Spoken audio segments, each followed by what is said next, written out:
Dans Parashat Vaïtse. Dans le Parashat, c'est écrit que Yaakov Avinu arrive dans un endroit qui s'appelle Beth-El. Voulam Luz Shemaïr la Rishona. Pourquoi on a besoin de savoir comment s'appelait la ville avant? Maintenant, ça s'appelle Beth-El. C'est Beth-El. Parce que Yaakov, il ne voulait pas dormir. On dit que David Amelech, il a eu la neshama de Yaakov Avinu. Qu'est-ce que ça veut dire? Comme Yaakov n'a pas dormi pendant 14 ans dans un lit, toujours sur un banc, par terre, mais pas dans un lit, ainsi, David Amelech, on sait qu'il se réveillait à minuit et il restait toute la journée. C'est un roi, il a tellement de choses, s'occuper de l'armée, s'occuper de l'économie du pays, s'occuper de plein de choses, de jugements, il y avait des femmes qui venaient lui demander des questions, il y avait plein de choses. Alors David ne dormait pas, d'où est-ce qu'il avait cette force d'être réveillé de minuit, et même avant minuit, quand il se mettait dans le lit David Amelech, il ne dormait pas.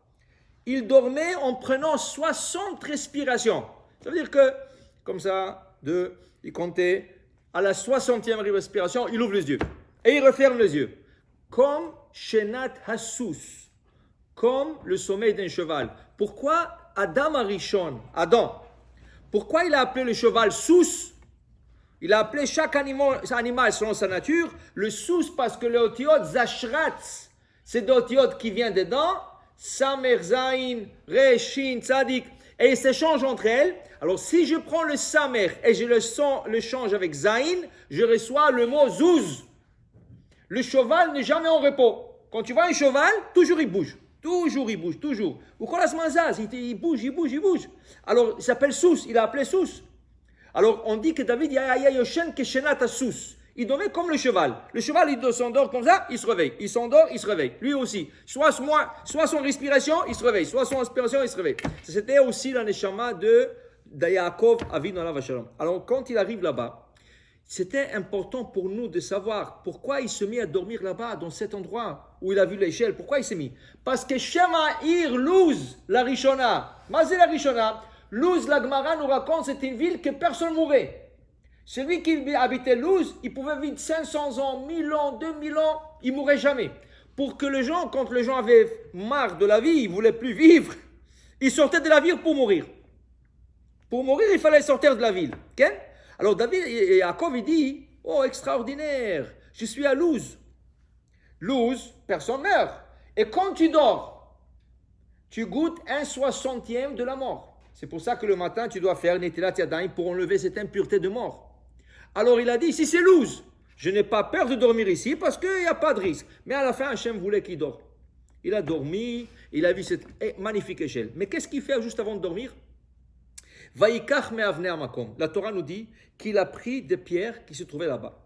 Le Midrash a deux versions. Il y en a qui disent, une opinion qui disent qu'il a pris 12 pierres. L'autre opinion dit non, il a pris 3 pierres. Pourquoi 12 pierres? Il savait qu'à un certain moment, il aura 12 enfants. Mais il voulait savoir, est-ce que les enfants vont être unis entre eux?